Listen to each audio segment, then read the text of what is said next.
Ladies and gentlemen, boys and girls, welcome back to another episode of Talking Halos. I am your host today, Jared Timms, and I am joined alongside my co-host, my partner in crime, Nate Green. Nate, how you doing? I don't know what to do. Like, I'm usually the second person, so today I'm the first person. But no, it's good. Good to be here. Love to be with you, Jared. Exactly. Big week for the Vanguard Lions. Player of the week in the NAIA, even though you guys played the ranked 205th team in the nation, 207th team in the nation, and hold on, let me scroll up a little bit. 179th How we did. I don't know. team in the nation. Congratulations on Joe Johnson winning NAIA Player of the Week while facing high school level pitching. His stats came when it didn't matter anyway. It was a total Justin Upton move. I know. I just wanted to say that. And since I'm not coaching anymore, I can kind of talk a little shit about it too. So, not playing anymore, not coaching anymore. Just have a little bit of fun. So, Nate, as always, I like to start this podcast off with a question. And we're going to actually go straight to a question from a fan because we got some fan mail. And I love the fan mail. Everybody brings great things to the table. This one comes from Invasion of the Mics. This is somebody that you said you really like. Yeah. So, congratulations. Nate, he always asks questions. It's fantastic. I love the people that always ask questions. It's a lot of fun. So this question comes from Invasion of the Mics, like we said. Actually, he gave two questions, but we'll just do one right now. Do you think the Angels are moving in the right direction with trying to implement a winning culture? Why or why not? That's a tough one. I'm going to say no right now for this exact reason. It's hard to say that they're moving in the right direction when new GM, it's technically his first full year because he didn't really get all of last offseason. And the same manager. I think that's the weirdest thing in sports when you get a new GM and he is forced to keep a manager or a coach or whatever. I think that is always a weird thing. So that's why you're starting to see some of his guys get implemented. You're seeing a guy step in from the front office to be a coach. You're seeing a new catching coach, a new third base coach, all these types of things. So, yeah, pretty much. So, I'm going to say no for right now.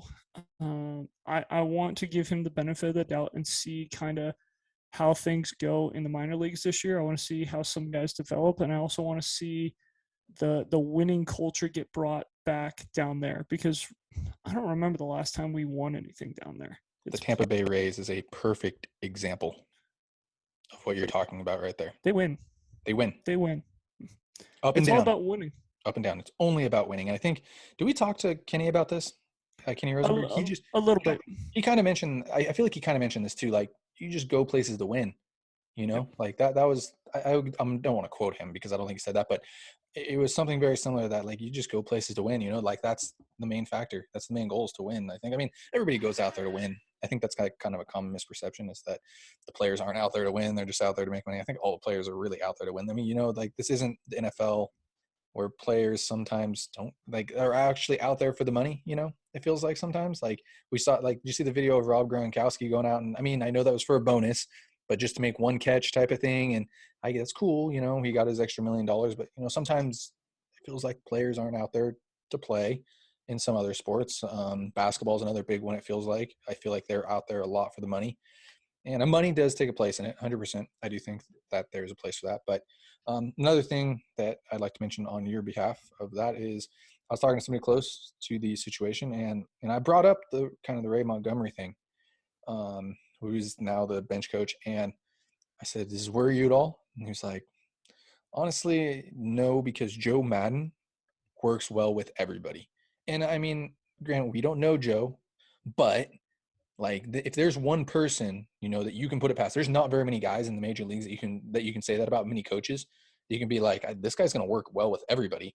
Like you can think of guys that work well with everybody, and Joe Madden is probably at the top of that list. So don't put it past Joe to work really well with somebody. I know that like we both have our problems with Perry bringing his guy in, and I think it's on a communication type of thing, so yes, I get it. I get you where you're at. But if there's one person that's going to work well with everybody, it's Joe Madden. He's there's a reason why, he was amazing in Tampa. Well, there's a reason why he is Mr. Tampa Bay. He is Tampa before Tampa. And there's a reason why he led the Cubs to a World Series, because he can make it work. He just makes things work well. And I mean, we saw that a little bit. I think last year, I think that he doesn't have full, full say on everything sometimes, but that's not his issue. He's doing, I think the people in the front office and the people working for the Angels are doing a really good job with with the hand they're being dealt. So we can just say that. For me to answer that question, I agree with you. I think bringing the winning culture has to start down the minor leagues. I think we had a whole podcast about this, how in the DSL and the Arizona Summer League, ACL, that I think that the bench is cleared 6 times for the Angels last year in the Dominican, and there's a little flare down in the minors, it felt like. So I'm with it. I think that you bring a little bit of an edge. I think you bring a little bit of that, and when teams start winning a little bit more, and I think that's something that has been missed. So I think we're starting to see it. I think I'm intrigued, like you said, to know what happens in the minors this year. We saw a lot of pitchers develop in the minor leagues last year, which is why you're going to see a lot of pitchers ranked higher than some position players this year when you look at prospect rankings and such like that. But I think they did a fairly good job with the pitching side of things. I would just love to see the hitting side of things come along down in the minor leagues. So I'm intrigued. It's going to be a really interesting really interesting minor league season. And I know there's something that you want to bring up right off the bat, since we're talking about minor leagues. So just kind of get right to it. Is that something that you wanted to bring up right Oh, away? I mean, that's all you, but we'll talk about that. The other thing that I was going to mention about before I get on to that next topic is this is Joe Maddon's last year on his contract. Yes. So we really haven't talked about that much, which I think is kind of interesting. We're really talking about the players on the field because, the money ball line, if a ball is at a shortstop right now, there's really no one there to field it. Yeah. We'll worry about the manager's contract later.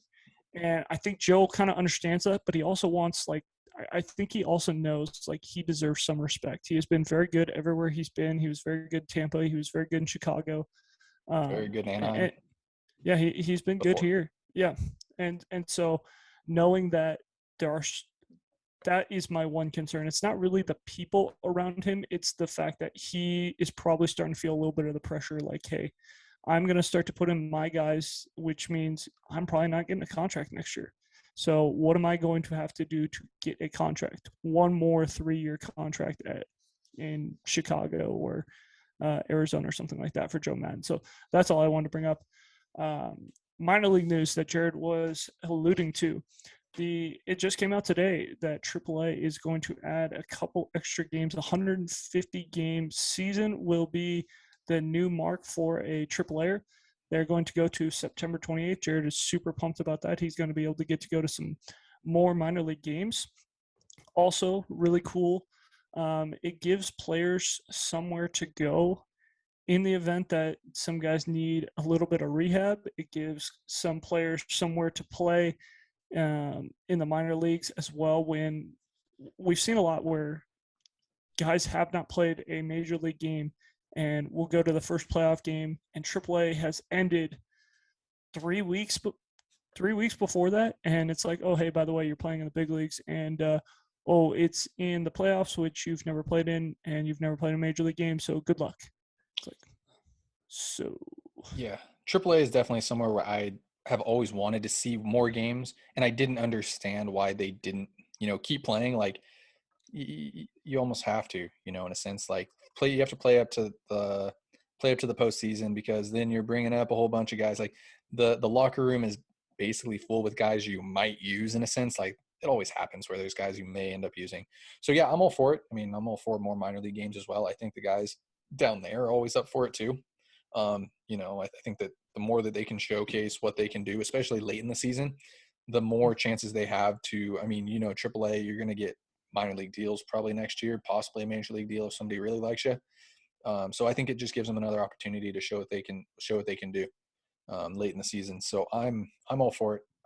I love the minor leagues. So anything else on that standpoint, or are we good to? Especially with the non-40 man rosters. Like it used to be September, you get all 40, and it's like, okay, what do we need another AAA more AAA games where we're calling up singulators to finish AAA seasons or whatever. So I think that's a big thing for that as well. Is there's only 28 guys on the roster now in September, so let those kids play, let them get more ABs, let them develop, and take an extra week to get more ABs, and it's just an opportunity for some guys to get some more playing time, and that's what you want out of these young guys.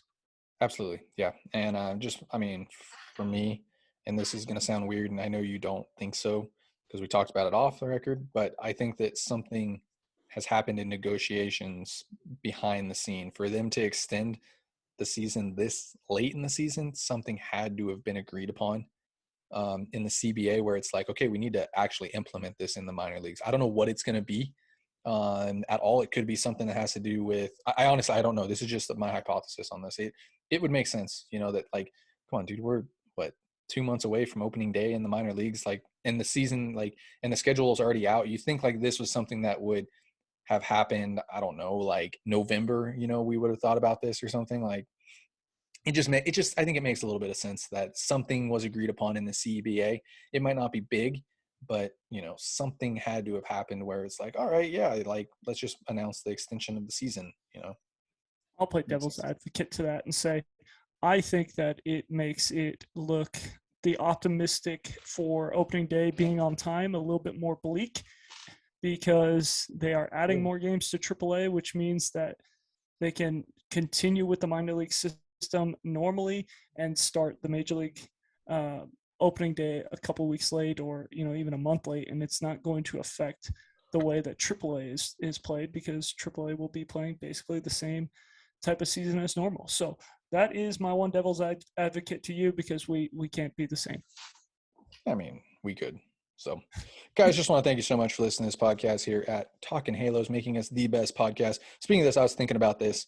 Mine was working today while I was working. And I want to take it over. I want to take over Angels baseball. I want to do Let's it. do it. Yeah, right. Let's do it. Like so the last podcast on YouTube, and hi YouTube, um, most views that we've gotten, fantastic. Really like it. I know it's not a lot, but like I really just want to take it over. Like I want us to be the best podcast out there. So I mean, share this with a friend. Tell them that we're the best podcast. Let them know. I think that between the four of us plus the guests that we get on, I mean, there isn't much that matches us. It really doesn't. I think we are the best out there. So guys, if you could subscribe to this podcast wherever you're listening to it, enjoy the takeover. I really think, there aren't very many good podcasts out there like us. And nothing against other podcasts. I really, like I said, we know we have a lot of different podcasts come on here, but yeah, they're not us. They're not us, Nate. I want to take over. I want to take it all over. I want us to be the best. So that's what we're doing now. Guys, if you could leave us a review, whether it's good or bad, make us the best podcast out there. Let us know how we can become the best for you guys. I want to be about the fans starting from now on. I want to know what we can do better. And no, taking me out of the host role is not the answer, guys. So don't put that in there. I know you think it's funny, Nate, but don't put that in there. I'm going to be the host for a while. It is a little funny. It is a little funny. I love it. I love it. It means you're doing something right if people hate you. I'm going to let you know. You're doing something that's right. true. You're doing That's something true. right. So, guys, follow us on all our social medias for Talking Halos. Just look us up, Talking Halos. Like I said, subscribe wherever you listen to it. Leave us a review. You can follow myself at Jared_Tims. You can follow Nate at NateGreen34. Of course, I'm going to throw out. You can follow John at JagsCreenJohn because he's getting on YouTube, getting on Twitter a lot more. And then follow Brock at BDROX8. So, Nate, what do you want to talk about? I'm just kidding. I have this all lined up. You're good. Jose Mota. No, I already knew this. Yeah, Jose Mota. Congratulations on a fantastic. He's not retiring, but like Jose Mota, 20 plus years with the Angels. Today came out, said that he will not be returning to the Angels or Bally Sports. Unfortunate. I mean, it's rough. We kind of grew up with, kind of like Victor Rojas, Rex and Steve Physioc, two of the guys as well that we just kind of grew up watching with the Angels, and again, sorely missed. I'm super disappointed with this. Just shot him a message saying, thank you for all the great memories. He's just a class act, wonderful person, wonderful human being. I mean, there is not another Jose Mota out there. I'm going to be 100% honest with you. Like when the national media is posting about Jose Mota, and I know it was Bob Nightingale, there is something to be said there. Like he's He's changed some lives. So I hope Jose gets a job somewhere else, and he will. Actually, I don't even mean to say hope, but he's going to get a job somewhere else, doing his thing because he is a fantastic person. So, Nate, do we even need to talk about the lockout? I think we have a bone to pick, don't we? You have a bone to pick at least. I don't know if Yeah, I mean, should we get into the questions, and then if we have time, we'll talk about the lockout. I think that's fine. the most fair to the fans, since we asked for some questions, and they did give us a lot, which is awesome. That is, yeah. And we start off with the fan questions. So, next question from Instagram. Yes, post on Instagram. I only got one reply. If you're listening from Instagram, go post more there, please. If not, I mean, it's not a big deal. I'm just messing with you guys. But the first question, Nate, you'll love this one because this is right up your alley. This comes from I don't know. It's a weird name, but you know who you are if you ask this question. Nate, this is right up your alley. How did the Angels go from top-tier team in the league to laughingstock in 10 years? Player development. I mean, it's been pretty simple. You look at the old regime and what they would do, and the new regime, what has been done. I mean, the player development is 100% how you go from being one of the best teams in baseball to a laughingstock. And you look at the 2002 team, and a lot of guys on that team were homegrown, and you continue to look, and they just continued to grow guys. And it was Ibar, it was Segura, it was Weaver, it was Santana, it was Saunders, like Francisco Rodriguez, Scott Shield was an Angel. And you just keep going. You just continue to go on and on and on, and it's like, wow. I mean, CJ Cron was homegrown. CJ Cron was good for the Angels for a little bit, and you just keep looking. Kendrys Morales. I mean, like literally anybody. Like, you just keep going, and it's like, wow. And you look at the team now, and it's like, okay, so do we have any all-star caliber guys that are homegrown? Like, you could say Shohei Ohtani, you could say Mike Trout, but maybe Jared Walsh. But after that, that's kind of about it. And we haven't really had too many homegrown guys in a long time from an offensive standpoint. Okay. I'll let you. I was going to say. I said Fletcher, but not all-star caliber side of things. He was all-star caliber before the defense went downhill last year. Yes, so that's been the biggest thing, where it's honestly player development, and the Angels had been drafting at the back end of the draft, and now we're drafting at the front end of the draft, and we're not developing as well as we were at the back end of the draft, which is unbelievable. Hats off to the old regime and what they were able to do. I mean, the Angels, now hold tight, this is my opinion, the Angels had one of the best drafts in baseball history. The best draft Angels in baseball history when you look at that Mike Trout draft. Yes. Grichuk, Trout, Skaggs, Richards, I think, was in that draft. And you can kind of go down there, some relievers and such. And I know I'm missing some, and you guys are going to hate on me for missing some. But, yeah, go look at that Trout draft. And that is probably the best draft of all time. It really is when you look at it, and we can. That's kind of a different point, but yeah, I'm in 100% agreement with you. I think there is a plethora of things. Are you sure it wasn't Corbin? Was Corbin in that draft? Corbin as well. I think it was Corbin and not Richards. Was it not? I think it was Skaggs, Corbin. Regardless, I don't know. Regardless, it's a really good draft. Yeah, 100%. But and you have to tip the cap to player development too, because I mean these guys develop. I mean Mike Trout was a high schooler, Grichuk was a high schooler, Skaggs high schooler. Like all these high schoolers, Yep. Yeah. Weird. Nate, you want to draft college pitching. And everybody wants to draft college pitching. There's something to be said about high schoolers. I mean, again, I'm going off on a different topic. I'll answer this question wholehearted, truthfully, because I am in an honest mood. There are a lot of things that have gone wrong. Player development, drafting, unluckiness. I'll give unluckiness in there. I mean, you look at the Angels were about to go to the playoff, or actually we're going to the playoffs. Garrett Richards was very close to winning a Cy Young award that year, blows out his knee running to first base. Unbelievable, just completely unlucky. Tyler Skaggs, Nick Adenhart. I mean, again, rest in peace. Adenhart was when they were good. Oh, still, Nick Adenhart, he was a top prospect. That was before the – yeah, he could have been a dude. That was the Saunders years. Angels could have won a couple World Series in the early thousands. because of Nick Adenhart. I mean, you never know, right? But like adding that extra pitching, you never know what Nick Adenhart could have been. There were a lot of trades out there that were talked with Nick Adenhart around it, whether I think he might have been involved in an Alex Rodriguez type trade. I know that a lot of people are like, whoa, Jared, easy. But there was a lot of trades that were being talked. Adrian Beltre, I think, trade of sorts. So there were quite a few trades. I'm thinking of there's another shortstop in that mix too that could have been traded to the Angels. I'm trying to remember. But you just named 2 third basemen. Alex Rodriguez was a shortstop at the time, so don't stop. He was a Yankee at the time. He was playing third, but it's okay. You know what I'm saying? But okay, back onto it. We're getting off track a lot tonight. But I also think that leadership is a huge issue as well. Like everything combined, like the Angels haven't been lucky. You know, they haven't drafted well. They haven't done player development very well. They haven't gone out and done anything in the international side of things for a while until Billy Epler came around and went back and heck Shohei Ohtani. And you look at all these very young kids that are playing fairly well, that are high up in the Angels prospect rankings, you know, and then, like I said, leadership, again, higher up leadership has just not been there for the Angels. And you can say that in the clubhouse. You can say that about Artie Moreno. You can say that about anybody with the Angels. Honestly, like think about it. Like we talked about the clubhouse being an issue. I think the Angels have I think Perry and Joe have done a fantastic job of figuring out the clubhouse leadership. I think that's a lot better. Not saying we don't know anything, but we heard things about the Angels. It looks like they're developing at least halfway with pitching. So there's that. So there are a lot of good things to look up to when it comes to that side of things. There definitely are.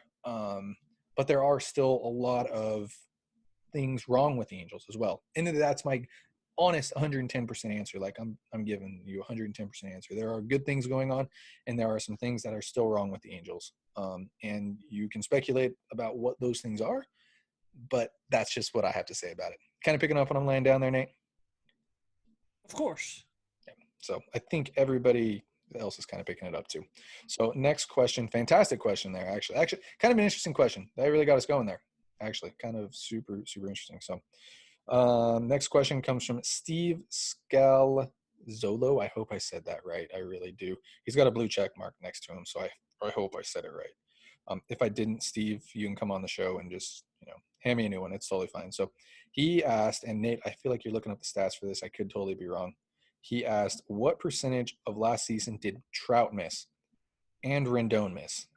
And do the Angels have a better backup plan if, in parentheses, God forbid, those 2 stars go on the IL for a lengthy period of time this coming season? If so, what are those backups? So let's start at third base first, and let's discuss this because, as you said about 5 minutes ago, if a ball was hit to shortstop, there isn't someone there to field it.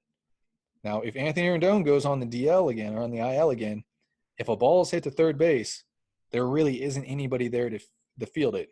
Phil Gosselin, I think, there's a Phil Gosselin. Jack Mayfield's still around. You can put Jack Mayfield there, just like last year we saw. David Fletcher can play a little bit of third base. I know Brennan Davis can play a little bit of third base, but the Angels are fairly thin in the infield. They really, really are. I think they're missing that piece. I think Tyler Wade might be able to play there. Velasquez might be able to play there, but it's not the. It is thin. The guy you're looking for. Luis Rengifo can probably play a little bit. But other than that, I mean, it's thin. It's a very good point to bring out, which is why the Angels, I think, really need to push to get some type of shortstop. If the Angels go into this next season, if there is a season at the moment with the way the lockout's looking, with Tyler Wade playing shortstop or Luis Rengifo or David Fletcher playing shortstop, it's thin. There's not a lot of good things going on there. So, and in center field, I think it looks a little bit better. We saw what it could be. It's a little bit better. At least there are legitimate players. I'm not saying that any of those guys aren't legitimate, but at least there are Joe Adell, Brandon Marsh, and Justin Upton can man the outfield. Like at least you got guys there to man the outfield. And Taylor Ward. Taylor Ward is an underrated guy, and Taylor Ward can probably play third base too. Speaking of that, he could. Taylor Ward's underrated, 100%. He might be one of the most underrated players in baseball. Is that a bold take? Yes, 100% is a bold take. I would not say that. He's a very good player, but I wouldn't say most underrated player in baseball. And saying Justin Upton can man the outfield is, again, a little bit of a stretch. We've seen him play the outfield, and there are days where he looks lost on a fly ball where he has to take 3 steps. He can man the outfield if needed. If somebody were to go on the IL, it wouldn't be pretty. You just said it, but they can do it. There's Sure. more there in the outfield. There's more there in the outfield than there is in the infield. Is that fair to say? Yeah, absolutely. I think it just allows Marsh and Adele to play every day. But when you look at Rendon, if Rendon goes down, that's going to be a big, big loss. Unless for some reason, a Chris Bryant acquisition happens and, one of the kid outfielders gets traded and Chris Bryant moves to the outfield for the Angels, that would be the only way that, we have a substantial backup plan for a Rendon injury. But another thing would be if you go get a minor league free agent type of player. But I feel like the Angels are pretty set with their infield. The only thing that they might go get is a shortstop, but I don't see them adding a significant infielder the rest of this offseason. I agree. I don't see it either, just on that side of things. So, Nate, let's take one more question here. Let's take 2 real quick, actually. Kind of make this a little bit shorter for everybody. 2 more questions. One comes from Invasion of the Mics. Thank you again for all the questions. Really do appreciate it. Hoping your name's Mike. I don't know. Maybe. Do you think his name's Mike? I would assume, but I would assume so. don't know. Okay. Thanks, Mike, if that's your name. Do you think Ohtani and more so Trout will agree to participating in the Home Run Derby this year? It is in the LA market at Dodger Stadium. Is it Dodger Stadium this year? Or is that next year? This year. It's at Dodger Stadium this year. Would ownership try to persuade / pursue them since it would be in Anaheim's backyard? I'm all for it. I mean, I would be all for it too. It'd be great, but I don't think that they're going to push Shohei Ohtani to do anything more than he's asked to, and I don't think he would be asked to participate in the Home Run Derby again. I think you saw it was a lot on his body, the All-Star game, the Home Run Derby, and playing so many games as a DH and pitching. So I don't think he would be asked to do that. Mike Trout, on the other hand, I could see him being asked by some friends to participate in this one just because it is close to home. The only other time he would have a shot of like, hey, bro, you've got to play in this is if it's in Philadelphia. I think that's the only other one where it would be like you have to participate in that one if you're Mike Trout. But honestly, if he doesn't, it's not a big deal. I don't think it's a make or break thing for him. He doesn't need to prove anything. It's kind of like LeBron in the dunk contest. Like LeBron doesn't need to be in the dunk contest. He doesn't have to prove that he's the best at that. Neither did Jordan. Yeah, Neither he didn't. Griffey. They didn't have to. It is more fun for the fans and everything, but I think different personalities too. I think Trout is the quieter guy, and he's fine winning the MVPs and things like that, but he's also fine just being the best player in baseball and everyone just kind of knowing that he is, instead of him going out there and like winning a home run derby and things like that. So I don't think it's going to be so much pressure, but I could see, maybe a Dodger friend saying, hey, bro, this would be fun. I'm all for it. I mean, I like it. I'm with you on that. I don't think it happens, though. I'd love to see Shohei Ohtani keep hitting them outside Dodger Stadium. So, honestly, I thought about it a little bit. We have some interesting questions, so we're just going to finish these guys up. Nate, another one of our fun questions from a fan of ours who was always asking us questions, Dominic Saladonna. Appreciate it, big dog. Minor league signings each year prove to be some of the most important for contending teams. I also think that Dominic is possibly your burner account, just saying. 100%. Yes, probably is. Pick one guy below that you think would fit and why. Players are Jace Fry. Wow, I'm going to say Freeman. Chance Sisco, Adam Plutko, Keona Kella, Rob Gelman, and Jose Marmolez. First off, I think Marmolez signed overseas. I could be wrong. So I don't think he's going to be signing here. I think he signed over in Korea, if I'm not mistaken. Could be wrong, but I think that's where he signed. I'll say it now. Get all of them. Like if you think that they're gonna do something like this is Nate and I's favorite thing to do. Like we think the big signings are 100% big and awesome and help a team win, but these are the signings that change teams from winning to World Series contenders. 1,000%. Like And these it are keeps them under the luxury tax too. Because instead of going and signing a pitcher for $5 million, you go get one of these guys and you give them $1 million and they put up the same season. The reason why it's not my burner account, and it would be nice to have a burner account, but I don't. You don't see any starting pitchers in this list, and I'm a huge minor league free agent starting pitcher guy. I think it needs to happen every year. You need to sign a minor league free agent starting pitcher. They already did No, that. Daniel Ponce de Leon. no, he is a relief pitcher. He's pitched more games out of the bullpen than he has started. What about Adam He Plucko?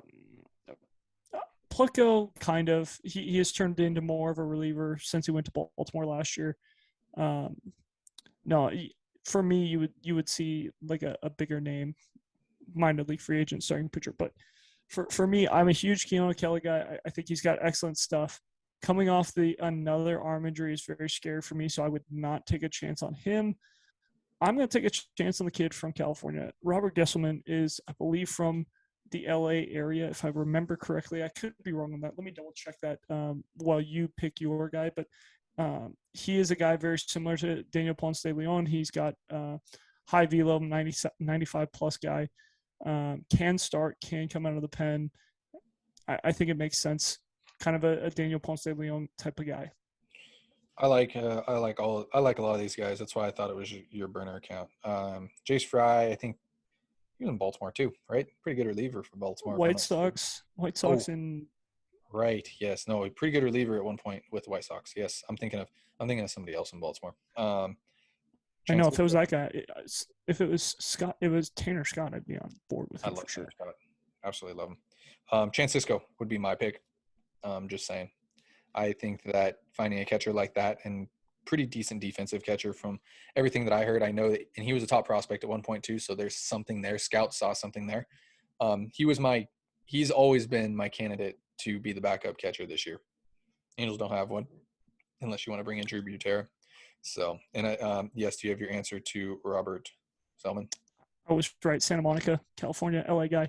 Chance Sisco's numbers on defensive stats aren't always the best. That's the only thing. I was going to say Chance Sisco, but I like Sisco.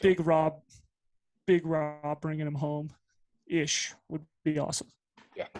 Also, I mean, you got to throw out Adam Plucko to the mix too. I know he's the SoCal guy too. He's got family out here.